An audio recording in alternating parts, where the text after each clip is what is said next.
지금부터 4월 18일 주일 예배를 하나님께 올려드리겠습니다. 다 같이 묵도하시겠습니다.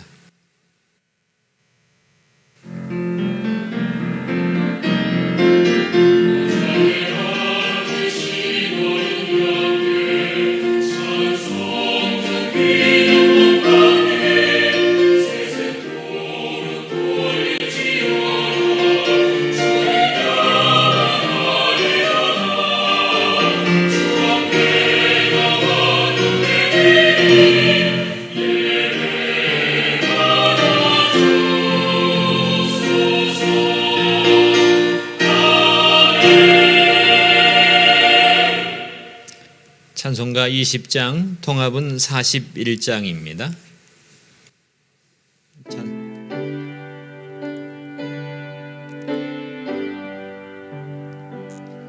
큰 영광 중에 계신 주 나 찬송합니다.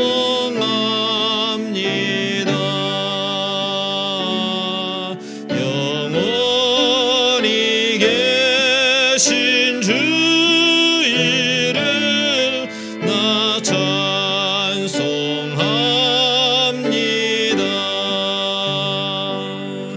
한없이 크신 능력을 나 찬송합니다.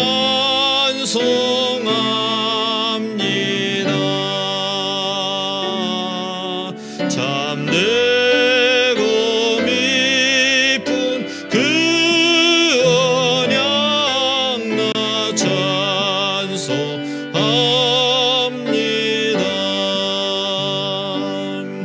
온 천지 창조하시던 그 말씀이 미소 영원히 변치 않는 줄 나 믿사옵니다.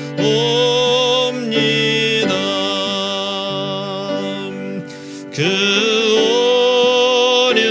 온유하신 줌소 날 불러주시고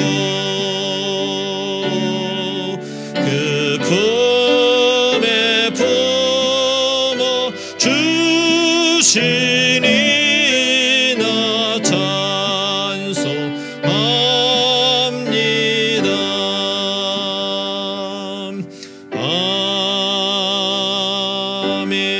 아멘. 다 같이 사도신경으로 신앙 고백 드리겠습니다.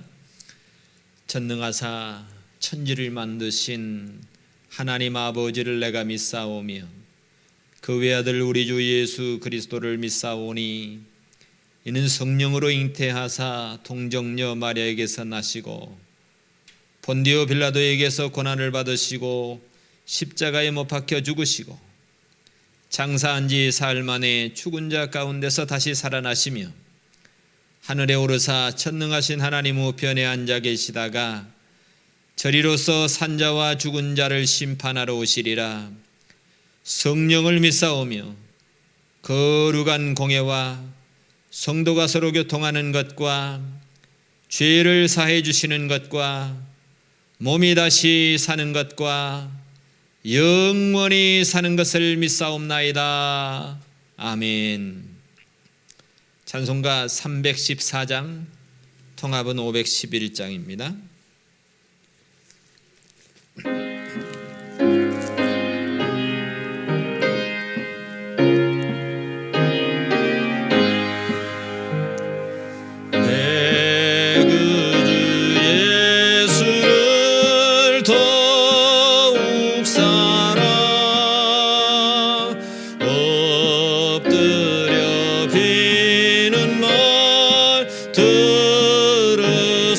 들으소서 내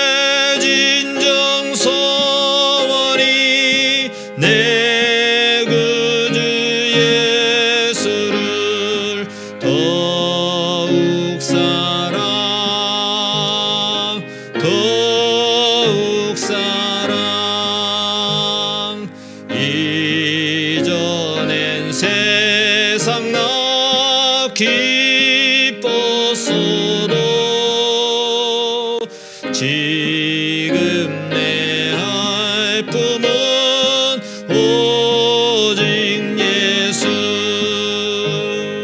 다만 내 비는 말 내 구주 예수를 더욱 사랑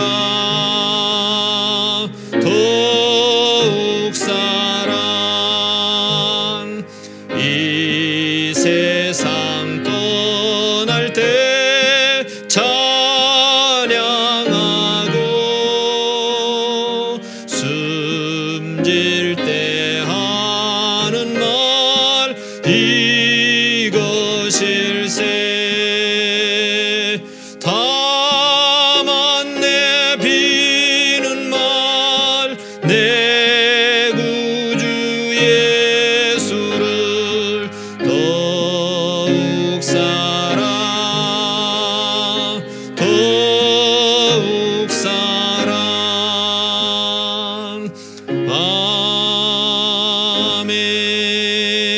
아멘.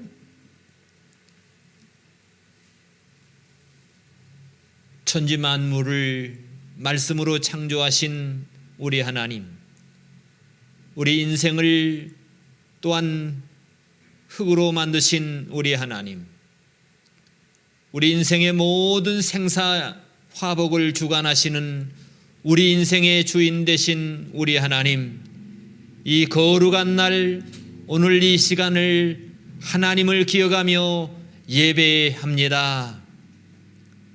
사랑하는 크랜브르크 한인 장로교회 성도들, 이 시간 각자의 방식으로 각자의 집에서 이 거룩한 날을 기억하며 하나님을 예배합니다. 주여, 주님을 기억하는 예배하는 우리의 심령 속에 찾아오시고 성령 하나님 우리의 마음을 감동해 주시고 역사하셔서 오늘 이 시간 하나님께 예배하는 우리의 마음 가운데 풍성한 하나님의 은혜를 허락하여 주시기를 원합니다. 여전히 어려운 상황 속에서도 하나님께 이 모양 저 모양으로 예배하며 견디며 수고하는 모든 성도들의 삶의 영역 속에서 여전히 하나님께서 그들을 도우시고 지키시며 인도하시는 우리 하나님, 사랑하는 우리의 가정을 지켜주시고 일터의 현장을 지켜주시고 우리의 자녀들의 다음 세대를 지켜주셔서 여호와 하나님이 주관하시는 이 세상인 것을 기억하며 하나님만 의지하며 하나님만 예배하는 우리의 모든 심령이 되게 하셔서 주님이 주시는 그 은혜와 축복을 받아 누리는 우리 모든 성도들이 다 되게 하여 주시기를 원합니다. 이 시간 이 말씀을 듣는 모든 각인의 마음 가운데 성령님 충만한 은총으로 함께 해주시고 하나님의 말씀을 전하는 이자의 입술 가운데 성령 하나님 감동하여 주시고 역사하여 주셔서 온전히 하나님께만 영광이 되고 하나님만 높이는 귀한 시간으로 축복하여 주시옵소서. 감사함을 드리옵고 예수님의 이름으로 기도하옵나이다. 아멘.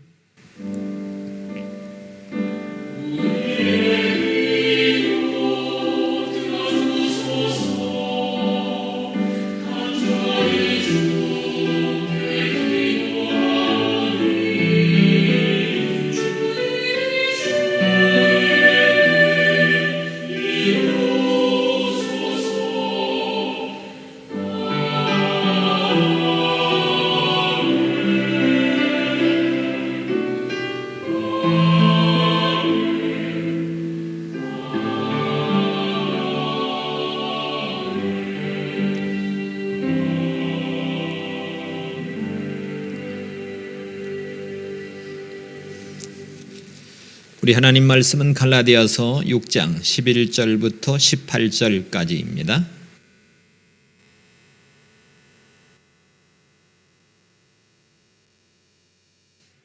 내 손으로 너희에게 이렇게 큰 글자로 쓴 것을 보라. 무릇 육체의 모양을 내려 하는 자들이 억지로 너희로 할례받게 함은 저희가 그리스도의 십자가를 인하여 핍박을 면하려 함뿐이라. 할례받은 저희라도 스스로 율법은 지키지 아니하고 너희로 할례받게 하려 하는 것은 너희의 육체로 자랑하려 함이니라. 그러나 내게는 우리 주 예수 그리스도의 십자가 외에 결코 자랑할 것이 없으니 그리스도로 말미암아 세상이 나를 대하여 십자가에 못 박히고 내가 또한 세상을 대하여 그러하니라. 할례나 무할례나 아무것도 아니로되 오직 새로 지으심을 받은 자뿐이니라. 물은 이 규례를 행하는 자에게와 하나님의 이스라엘에게 평강과 긍휼이 있을지어다. 이후로는 누구든지 나를 괴롭게 말라. 내가 내 몸에 예수의 흔적을 가졌노라. 형제들아, 우리 주 예수 그리스도의 은혜가 너희 심령에 있을지어다. 아멘. 오늘 하나님의 말씀의 제목은 그리스도의 흔적을 가졌노라. 바울의 마지막 충고이면서 선포입니다. 오늘은 갈라디아서 마지막 부분, 지금까지 사도 바울이 다른 복음은 없다고 이렇게 선언하면서 다른 복음을 전하면 천사라 할지라도 하나님 앞에서 저주를 받을 거다. 그러면서 그 참 복음에 대해서 오직 믿음으로 구원받는 이 도리를 얘기해 오면서 율법주의자들에 대해서 그 잘못됐다고 얘기하면서 오늘 이렇게 마지막 이렇게 선포하는 내용입니다. 오늘 11절 보겠습니다. 내 손으로 너희에게 이렇게 큰 글자로 쓴 것을 보라. 바울은 로마서도 그렇고 다른 서신들도 대부분 이렇게 대서를 통해서 로마서 같은 경우는 더디오가 대서를 하였습니다. 그리고 마지막 부분에 사도 바울이 이런 평강의 축복이라든지 은혜의 축도를 통해서 어떤 큰 글자로 자기가 자기의 편지인 것을 확증하기 위해서 사인하고 인쳐 주었던 겁니다. 그래서 이 저작권이 사람들에게서 난 것도 아니고 사람으로 말미암은 것도 아닌 오직 예수 그리스도와 죽은 자 가운데서 그리스도를 살리신 하나님 아버지로 말미암아 사도된 바울의 저작인 것을 확증해 주었던 것입니다. 12절 보니까요, 물은 육체의 모양을 내려 하는 자들이 억지로 너희로 할례받게 한 이유가 있다는 겁니다. 할례받게 하는 자들이 할례를 받게 하는 이유는 육체의 모양을 내려 하는 자들이라고 이렇게 말하고 있습니다. 첫 번째 이유는 할례를 받음을 통해서 그리스도의 십자가를 인하여 핍박을 면하려 함이라. 즉 새로 개종된 그리스도인들을 향해서 강제로 할례를 받게 해가지고 유대인들에게 호의를 얻게 됨을 통해서 유대인들로부터 오는 핍박을 면하게 하기 위해서 그렇게 했다는 겁니다. 이 당시에는 유대교에 대해서는 굉장히 호의적인 시대입니다. 그러나 빌라도의 법정에서 예수님이 십자가에 못 박혀 죽으시고 처형된, 어떻게 보면 반역자, 유대인의 반역자로 처형된 거 아닙니까? 유대인의 왕으로. 그렇기 때문에 그 이후 시대에 예수님을 믿는 제자들로부터 많은 사람들이 핍박을 받은 건 당연한 일입니다. 그런 예수 믿는 사람들이 핍박을 받기 때문에 어떻게 보면 정치적으로도 로마와 할례를 받는 것은 유대인처럼, 그리스도인들이 유대인처럼 할례를 받는 것은 정치적으로는 로마와 타협하는 거고, 종교적으로는 유대교와 타협해 가지고 내가 그리스도 예수님을 믿지만 어떤 고난과 그런 희생이 없이 예수님을 믿어보려고 했던 그런 의도였던 것 같습니다. 그러나 사도 바울이 예수 그리스도의 이 복음을 전하러 다니면서 굉장히 핍박을 많이 받았던 사실을 우리는 알고 있습니다. 예를 들면 사도행전 13장 45절에 보면 유대인들이 그 무리를 보고 시기가 가득하여 바울이 말한 것을 변박하고 비방하고 그리고는 충동을 합니다. 50절에도 보면요, 이에 유대인들이 경건한 기부인들과 그 성내 유력자들을 선동해 가지고 바울과 바나바를 핍박하여 그 지경에서 쫓아내기도 하고, 14장 2절에는 순종치 아니하는 유대인들이 이방인들의 마음을 선동해서 형제들에게 악감을 품게 하고, 이방인과 유대인과 그 관원들이 두 사도를 능욕하고 돌로 치려고 달려드니, 19절에는 유대인들이 안디옥과 이고니온에서 와서 무리를 다른 데서 원정 와가지고 이제는 무리를 선동해가지고 돌로 바울을 쳐서 죽은 줄을 알고 성 밖에 끌어내쳤다. 이유가 뭡니까? 바울이 율법을 통해서 율법을 행함으로 구원받는 것이 아니고, 할례를 받아야 구원받는 것이 아니고, 오직 예수 그리스도를 믿음으로 구원받는다고 이 참된 복음을 전했기 때문에 받았던 모욕이고 핍박이었던 것입니다. 그래서 이 육체의 모양을 내려 하는 자들이 억지로 할례를 받게 해가지고 받게 하는 이유가 십자가를 인하여 핍박을 면하려 한 뿐이라는 겁니다. 그런데 심지어 할례 받은 저희라도 스스로 율법을 지키지 아니하고 너희로 할례 받게 하려는 것은 너희 육체로 자랑하려 함이니라 그랬습니다. 바울이 지금까지 율법에 대해서 4장에서도 설명했고 5장에서도 설명을 했습니다. 율법이라고 하는 건 죄로 심히 죄되게 해가지고 그리스도의 필요성을 느끼게 해서 예수께로 인도하는 몽학 선생의 역할에 불과했다는 겁니다. 그런 유대인들은 여전히 율법에 대해서 굉장히 어떤 강한 의지가 있습니다. 심지어는 그 후에 사도행전 15장으로 훌쩍 넘어가서 보면요, 어떤 사람들이 유대로부터 내려와 가지고 형제들을 가르치는데, 여러분들이 모세의 법대로 할례를 받지 아니하면, 모세의 법대로 율법을 지키지 아니하면 능히 구원을 얻지 못합니다.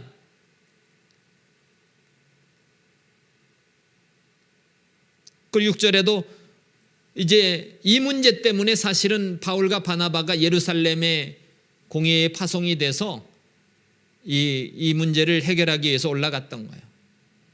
왜 이런 문제가 생겼을까요? 그 당시에는 이런 문제들이 다반사였다는 겁니다. 사도행전 10장에서도 보면 사도 바울이 이 지붕에서 기도하고 있을 때 하나님이 환상 중에 구약의 레위기서에 보면 먹지 말라 한 짐승들이 막 이렇게 내려오는 거예요. 그리고 잡아먹으라는 거예요. 하나님, 내가 속되고 깨끗지 않은 건 먹지 않았는데 이걸 어떻게 먹습니까? 내가 깨끗하고 한 걸 네가 왜 속되다고 하느냐? 그리고는 고넬료의 집에 초대를 받아서 이방인 고넬료의 집에 가서 그들에게 하나님의 복음을 전하고 그들에게 세례를 주고 함께 먹었습니다. 그리고 예루살렘에 돌아왔는데, 돌아왔을 때 유대인들이 그 베드로를 힐난했죠. 어떻게 유대인이 이방인과 함께 이방인의 집에 들어가서 함께 먹을 수 있느냐? 그리고 사실 사도 베드로도 고넬료의 집에 들어갔을 때 이렇게 얘기합니다. 내가 유대인으로서 이방인하고 교제하는 것이 위법인 줄 알면서 왔다. 온 이유는 예수님께서 환상 중에 나에게 이런 명령을 했기 때문에 온 것이다 라고 얘기했던 겁니다. 그러니까 이 당시에 유대인과 이방인 간에 이런 굉장히 어떤 이 갭이 있었다는 것을 우리가 인식을 하면서 이걸 생각하면 좋을 것 같아요.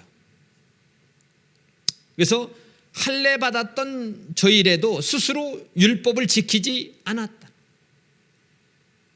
그럼에도 불구하고 너희에게 할례를 받게 하는 이유는 육체를 자랑하려고 그렇다는 겁니다. 육체를 자랑하려고. 아브라함의 참 이스라엘의 자손, 참 아브라함의 조상이라고 하면 하나님께서 아브라함과 언약을 맺었던 할례를 해야지 진짜 참 이스라엘 자손이고 참 아브라함의 자손이 되는 거 아니냐는 겁니다. 그래서 이 할례당들은요, 그 뿌리, 그 전통, 장로의 유전, 이걸 굉장히 중요시 여겼던 겁니다. 그래서 사도 바울도 예수 믿기 전에 난지 8일 만에 할례를 받았고 이스라엘 족속이고 베냐민 지파의 뿌리에서 히브리인 중에 히브리인이 돼가지고 바리새인이고 열심으로는 교회를 핍박하는 율법의 의로는 흠이 없는 그런 근본 있고 뼈대 있는 참 이스라엘 가문이다. 이런 어떤 외형적인 육체의 그 외형을 자랑하기 위해서 할례를 받게 했다는 겁니다. 할례가 어떻게 보면 그런 증표라는 겁니다. 그런데 바울이 지금까지 여기까지 오면서 그게 중요한 게 아니다 그런 거잖아요. 예수님께서도 외형적인 육체를 자랑하려는 그들을 향해서 마태복음 23장에 이렇게 얘기합니다. 화 있을진저, 그들을 향해서 화 있을진저 외식하는 서기관과 바리새인들이요 라고 얘기해요. 그들을 향해서 그렇게 율법을 철저하게 지키는 그들을 향해서 화 있을진저 외식하는 서기관들과 바리새인들이에요. 어떤 외형적인 것은 중요하게 여기지만 실제로 하나님의 율법을 다 지키지 않고 있는 그들을 향해서 외식하고 있다고 얘기합니다.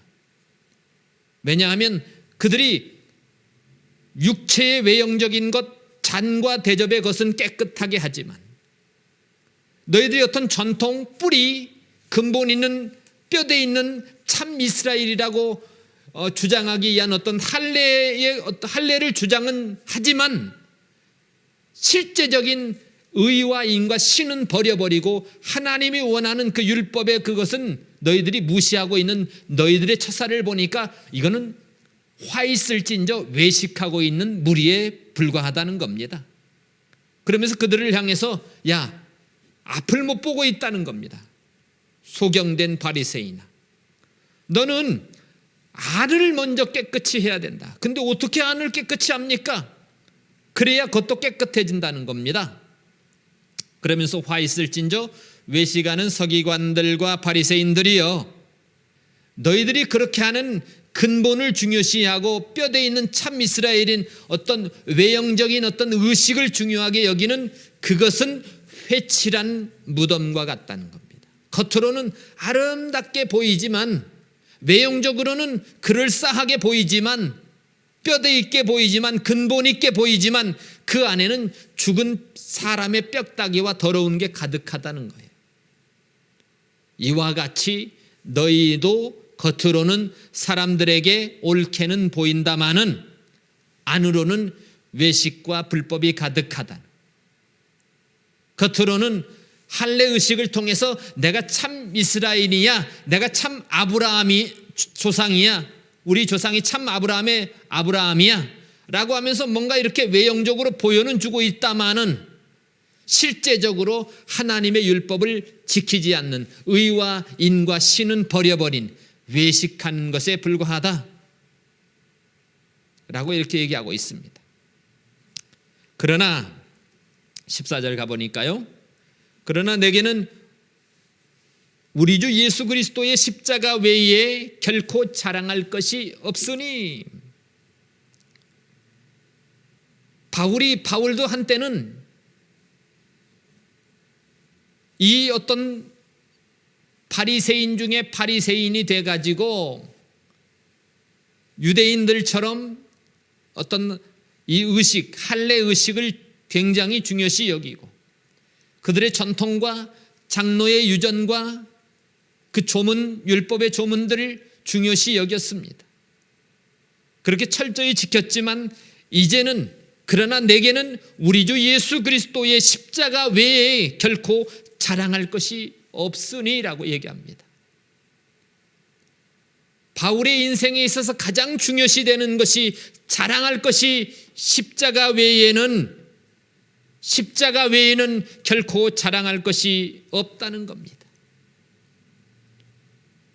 그리스도로 말미암아 세상이 나를 대하여 십자가에 못 박히고 내가 또한 세상에 대하여 그렇게 되었다라고 얘기하고 있습니다. 사랑하는 성도 여러분, 우리의 자랑은 무엇입니까?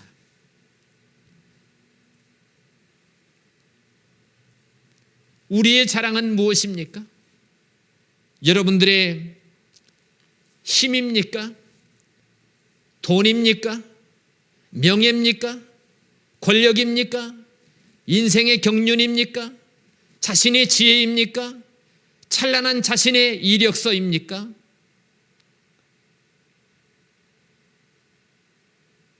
이 모든 육체의 외형적인 것들은요, 다 지나가는 겁니다. 바울에게는 오늘 이 말씀처럼 자기는 우리 주 예수 그리스도의 십자가 외에 십자가가 자기 인생의 최고의 자랑이고 최고의 기쁨이고 최고의 면류관이고 최고의 영광의 상급이라고 얘기하는 겁니다. 당시에도 헬라인은 지식을 자랑했지만 유대인들은 표적을 구하고, 그래서 십자가가 유대인들에게는 꺼리꼈던 거고 이방인들에게는 미련하게 보였는데, 이 십자가가 바울에게 자랑이 된 것은, 바울의 기쁨이 된 것은, 무한한 영광이 된 것은, 십자가의 도가 멸망하는 자들에게는 미련하게 보이지만 구원 얻는 우리에게는 하나님의 능력이 되기 때문이라는 겁니다. 그래서 사도 바울이 예수님을 만나고 난 다음에는 이 십자가의 도가 자기 인생의 전부가 됐어요. 왜냐하면 예수님의 십자가의 도가 아니면 그 누구도 죄사함 받을 수 없고 예수님의 의의 옷을 입을 수가 없기 때문인 것입니다. 예수님이 우리의 죄 때문에 십자가에 못 박혀 돌아가셨기 때문에 그 십자가에 흘린 그 피로 말미암아 우리 죄가 사함 받았기 때문에 우리 인생의 자랑인 것입니다.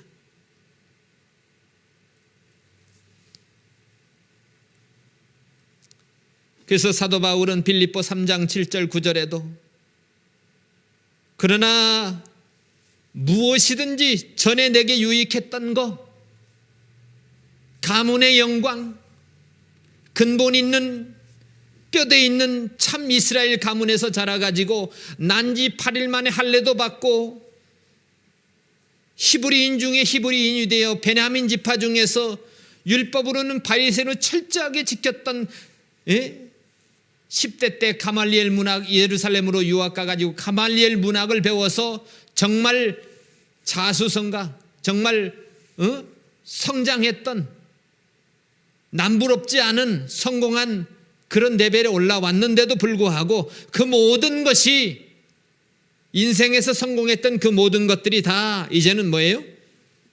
유익했던 것들, 내가 그리스도를 위해서 다 해로 여긴다는 겁니다.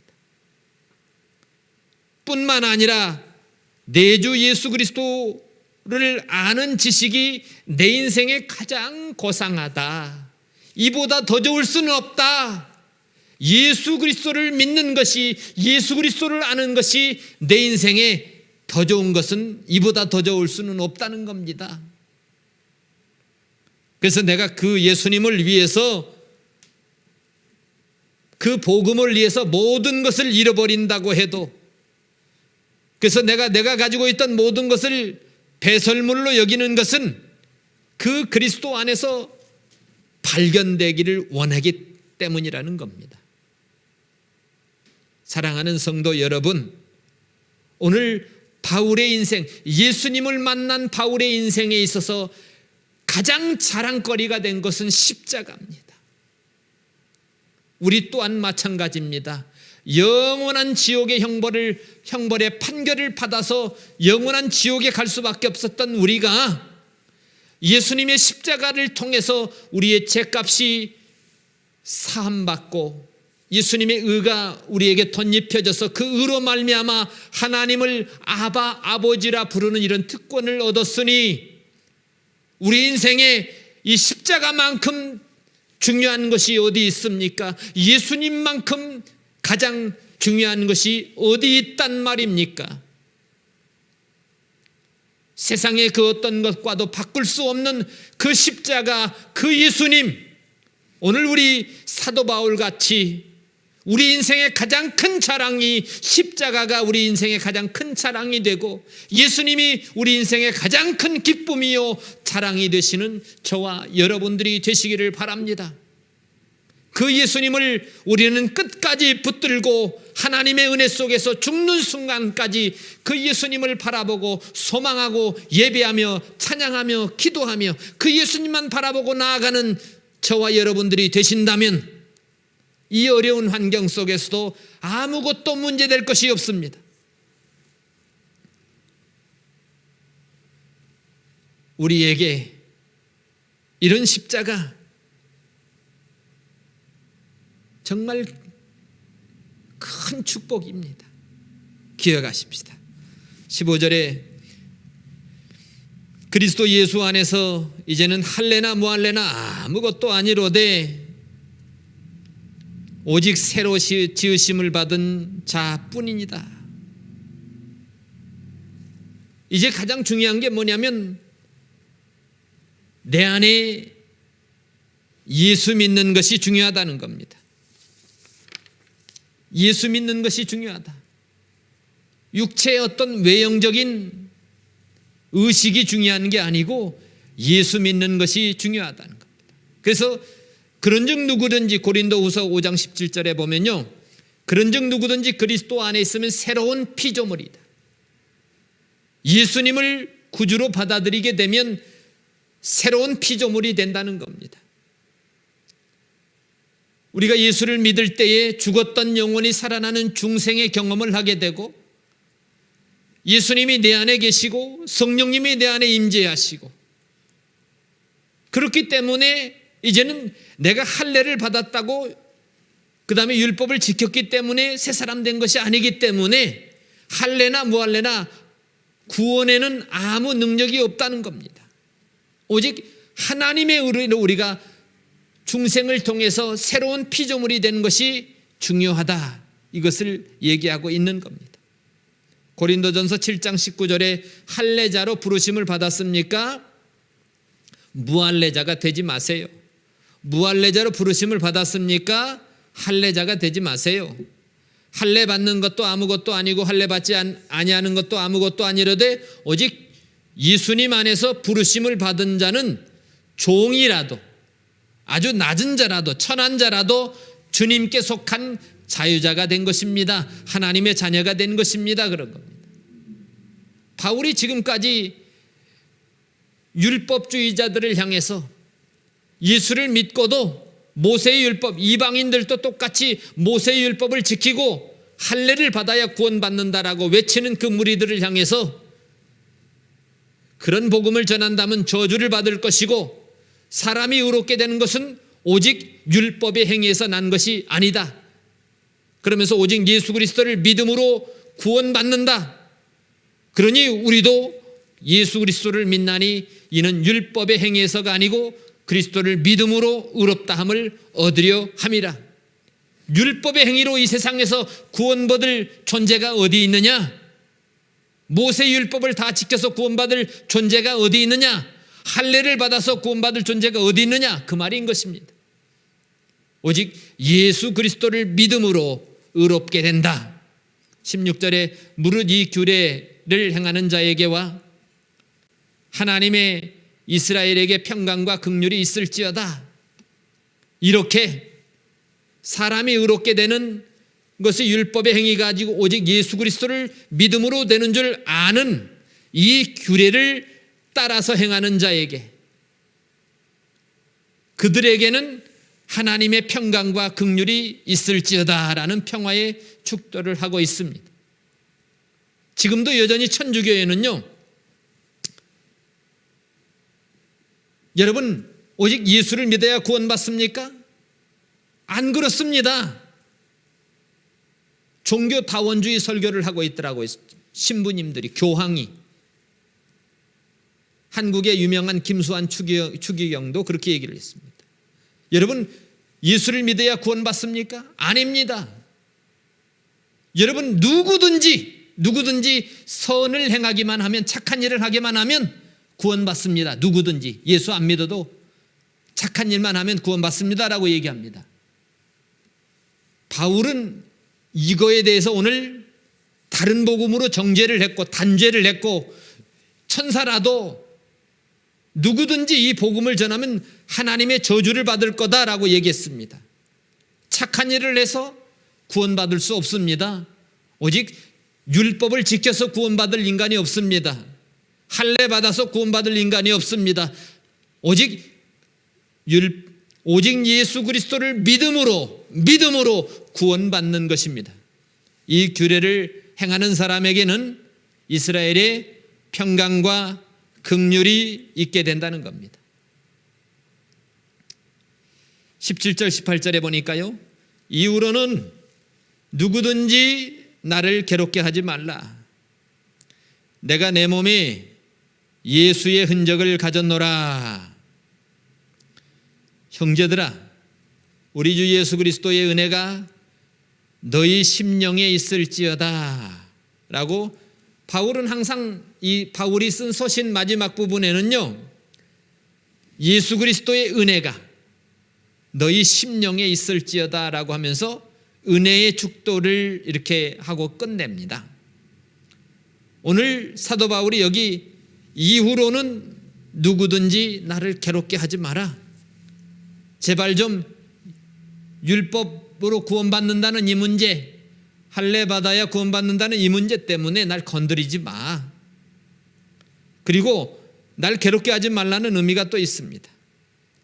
제발 좀 더 이상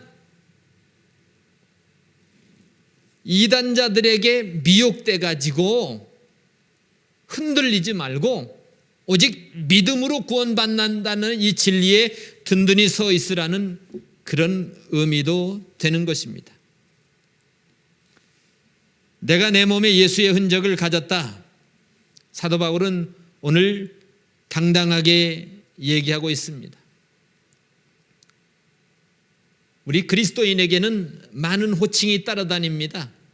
그리스도인, 크리스천, 성도, 예수쟁이들 등등 우리 그리스도인에게는 많은 호칭이 있습니다. 좋은 의미입니다. 예수쟁이, 예수 믿는 전문가들 그런 뜻 아닙니까? 그리스도인, 아니 그 누구도 흉내낼 수 없는, 뭔가 그들만의 예수님을 따라다니는 그 삶의 독특한 방식이 있는, 삶의 내용이 있는 그런 사람들이란 뜻 아닙니까? 좋은 말입니다. 그래서 우리는 그리스도인이라는 이런 흔적, 삶의 내용, 이런 우리의 삶의 흐름 속에서 그리스도의 흔적들이 있어야 됩니다. 우리의 생각 속에서, 우리의 언행을 통해서도, 우리의 삶의 내용을 통해서도 우리가 그리스도인이라고 하면 그리스도의 흔적들이 나타나야 된다고 생각이 됩니다. 바울은 당당하게 내 몸에 예수 그리스도의 흔적을 가졌다. 내 몸에 나는 예수님을 닮은, 예수님을 따라다니는 그분의 제자인 그런 뭔가 마크가 있다, 표식이 있다. 옛날로 말하면 노예들이 주인이 자기 것을 표시하기 위해서 노예들에게, 도망간 노예에게는 특별히 어떤 인장을 이렇게 찍었다고 그래요. 흔적을, 내 거다. 이게 결국에 이 흔적이란 의미는 내 거가 아니고 주인의 소유물이다. 주인의 소유물이면서 이것은 주인의 소유물이니까 이 종이라고 하는 것은 주인에게 절대적으로 복종해야 되는 어떤 그런 의미가 있었던 겁니다. 바울의 이런 흔적, 나는 그리스도의 흔적이 있다. 사실 흔적이란 이거 불명예스러운 단어이긴 하지만 바울은 되게 어떻게 보면 내 몸에 그리스도의 흔적이 있어. 이거는 되게 자랑스럽고 영광스럽게 생각하는 뭔가 자기만의 정말 자부심을 가지고 말하고 있는 그런 내용인 것입니다. 내가 가졌다. 내가 예수님께 소속된 신분이다. 그런 마크가 있어. 그래서 예수님이 자기에게 맡겨준 그 사명에 대한 그 짊어진 내용도 들어가 있는 겁니다. 바울이 이렇게 말하는 것은 사실 유대인들에게는요, 할례를 받아야 구원받는다고 하는 그 선민의 흔적을 자랑했던 그들에게는 굉장히 도전적이었겠죠. 그래서 그렇게 사도 바울이 핍박을 받았던 거고요. 어쨌든 이 흔적이라는 그 의미는 나는 예수님 거예요. 나는 예수님의 종이에요. 나는 예수님께서 십자가의 달리심을 통해서 십자가의 인을 친 그런 예수님 거예요. 주님 거라는 내 거가 아니고 내 거가 아니고 주님 거라는 그 고백을 하는 것입니다. 이제 그 말은 뭐냐면 내 마음대로 살지 않겠다는 거잖아요. 내 마음대로 살지 않고 내가 주인이신 하나님 마음대로 살겠다는 거잖아요. 그래서 사도 바울이 갈라디아 2장 20절에 내가 그리스도와 함께 십자가에 못 박혔다, 그 의미가 그거예요. 그런즉 이제는 내가 산 것이 아니고 오직 내 안에 그리스도께서 사신 것이다. 이제 내가 육체 가운데 사는 것은 나를 사랑하사 나를 위하여 자기 몸을 버리신 하나님의 아들의 이름을 믿는 믿음 안에서 사는 것이다. 결국에 내 맘대로 살지 않고 이 복음을 위해서 그리스도께서 원하는 대로 살겠다고 선포하는 내용이 바로 내 몸에 예수의 흔적을 가졌다, 그 얘기인 것입니다. 나는 내 게 아니야. 주님 거야. 주님이 핏값으로 나를 샀기 때문에 너희는 너희 것이 아닌 것입니다. 여러분 한번 따라해 보세요. 나는 주님의 것입니다. 주님의 십자가의 흔적을 통해서 내 몸에 새겨주신 의의 옷을 입은 나는 주님의 것입니다. 두 번째,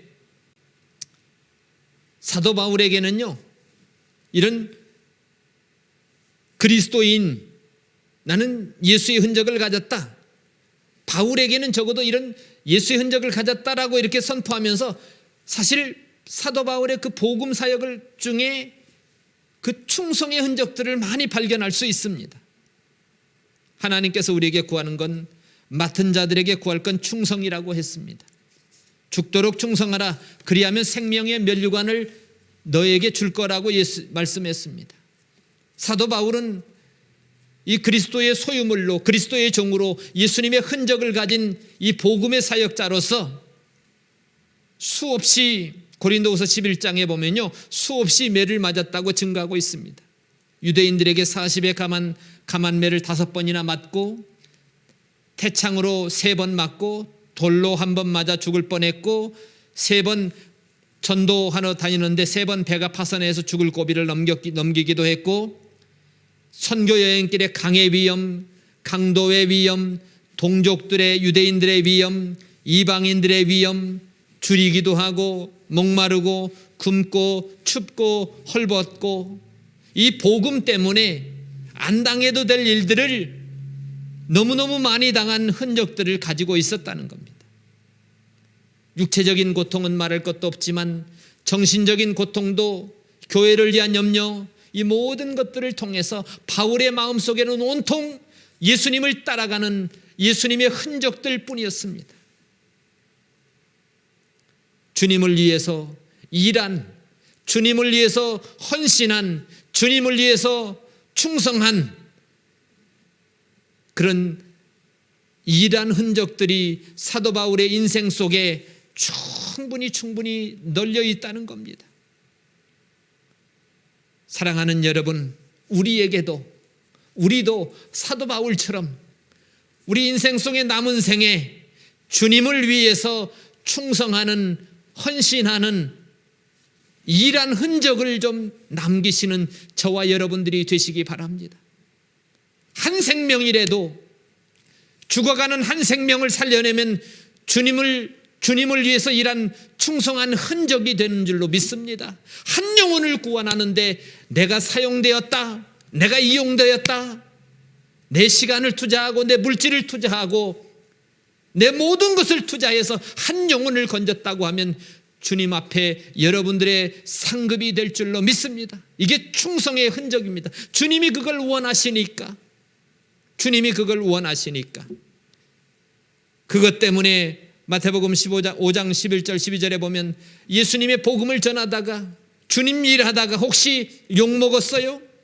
혹시 핍박받았어요? 혹시 사람들이 여러분들을 거스리던가요? 악한 말로 여러분들에게 막 해대던가요? 예수님께서는 나 때문에 그랬어? 그러면 너희에게 복이 있는 거야. 괜찮아. 기뻐하고 즐거워하세요. 왜냐하면 그렇게 하면 하늘에서 상이 더 클 거기 때문에 전에 나를 전했던 선지자들도 이같이 핍박을 받았었어 하면서 예수님께서 우리에게 위로해 주는 겁니다. 여러분 지금 힘드십니까? 이 복음 때문에 내가 믿음을 지키기 위해서 힘든 이 모든 과정을 겪고 계십니까? 그렇다고 하면 기뻐하세요. 복이 있다고 말씀합니다. 그렇지 않고 여러분 한 영혼을 위해서 우리가 영혼 구원을 위해서 우리가 힘쓰지도 않고 노력도 않고 투자도 안 하고 내일하기 바빠가지고 그냥 거기에 치우쳐서 이렇게 살아간다고 하면 우리가 하나님 앞에 섰을 때 우리의 상이 어디 있겠습니까? 세 번째 이 흔적의 의미를 한번 보겠습니다.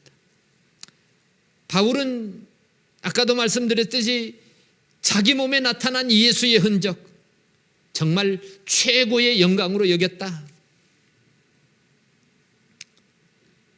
그렇게 바울이 사랑했고 그만큼 올라가기 위해서 유학도 가고 가말리엘 문학을 철저히 배웠던 바울이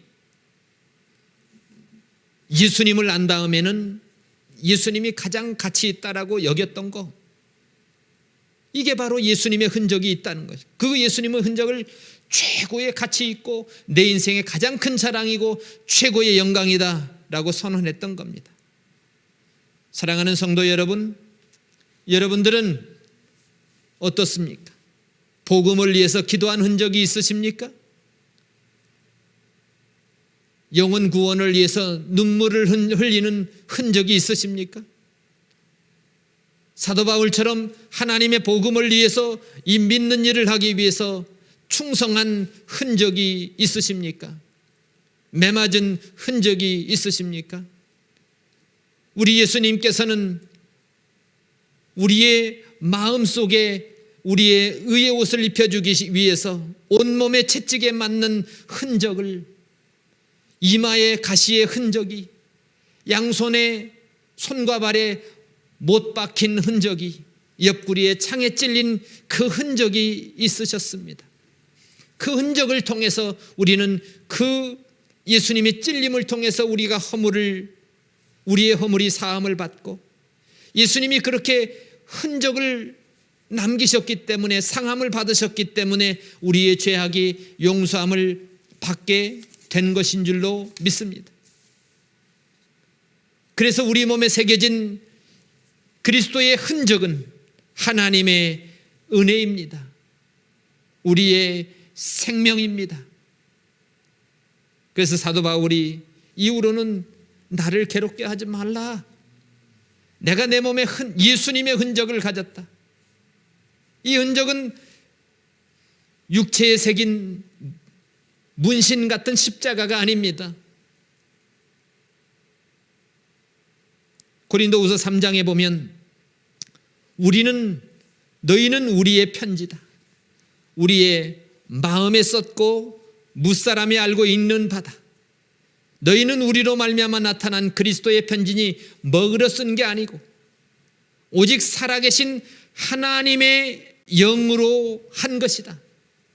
돌비에 쓴 게 아니고 육의 신비에다가 하나님의 성령으로 우리의 육의 신비에 예수 그리스도의 은혜로 구원받는 구원의 은총을 우리에게 심어주셨다는 겁니다. 우리는 육의 신비에 새겨진 하나님의 은혜를 통해서 그리스도의 흔적을 가지고 있습니다. 그리스도의 흔적을 가진 우리는 이제 구원 얻는 자들에게나 망하는 자들에게 그리스도의 향기가 되어야 될 줄로 믿습니다. 우리의 삶을 통해서, 우리의 언행을 통해서, 우리의 모든 삶의 영역을 통해서 하나님으로 영으로 새겨진 우리 육의 신비에 새겨진 그 그리스도의 흔적들이 편지로 복음으로 읽혀져서 우리의 삶을 통해서 사람들이 이 그리스도의 복음이 읽혀지고 그 냄새를 맡고 그리스도께 가까워지는 이런 우리의 삶의 흔적들을 남기시는 저와 여러분들이 되시기를 바랍니다. 기도하겠습니다.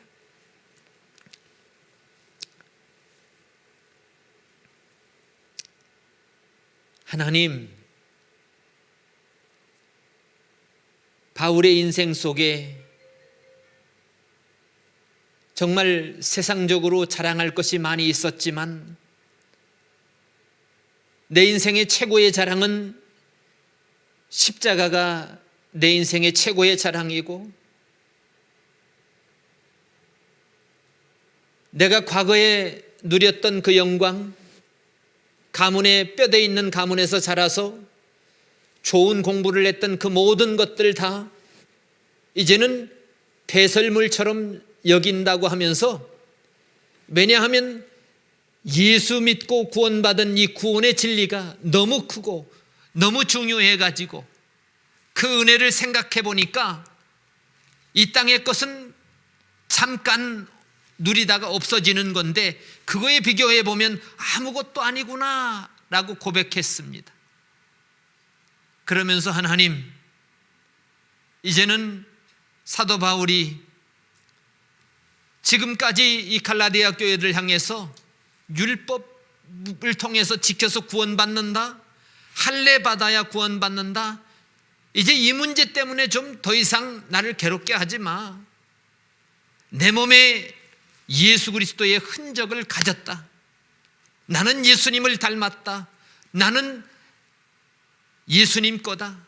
나는 예수님의 종이다 라고 선포하면서 정말 사도 바울의 일생에 정말 그 모든 삶의 영역 속에서 예수님을 만난 다음에 충성의 흔적을 우리가 발견했습니다.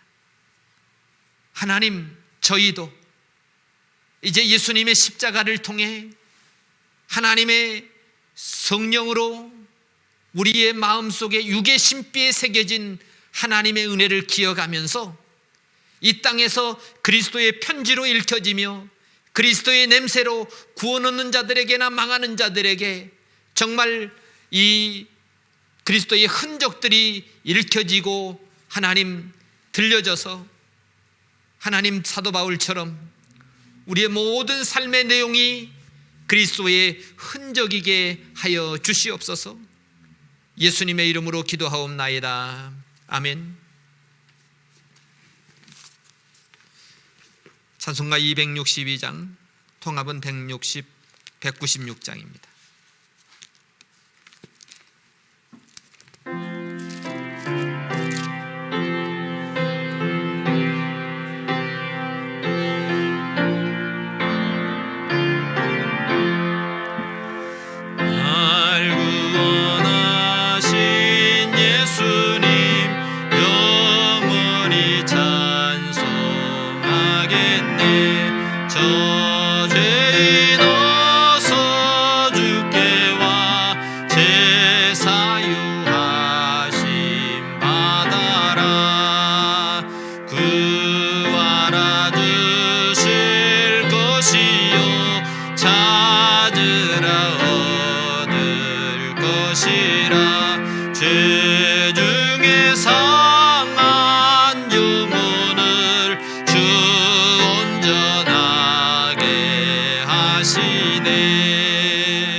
세상 어디 가든지 나 주만 생각합니다.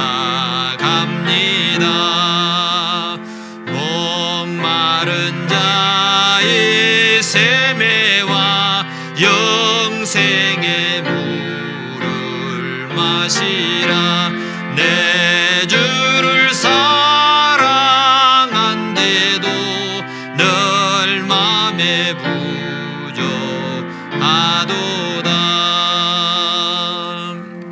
봉헌 기도드리겠습니다. 하나님,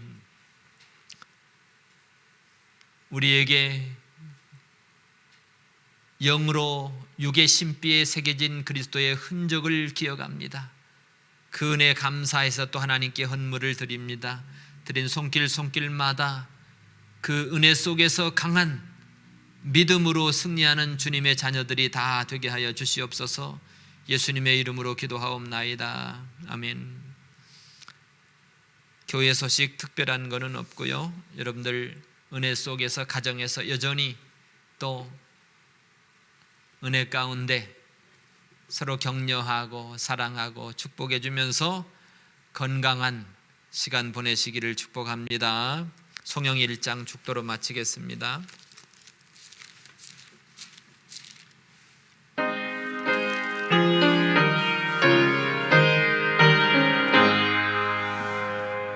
만복의 근원 하나님 온 백성 찬송 드리고 주천사여 찬송하세. 찬송 승부 성자 성령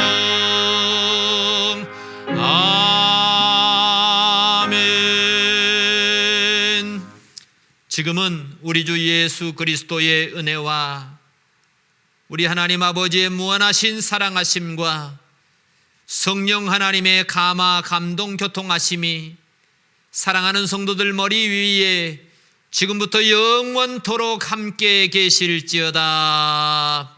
아멘.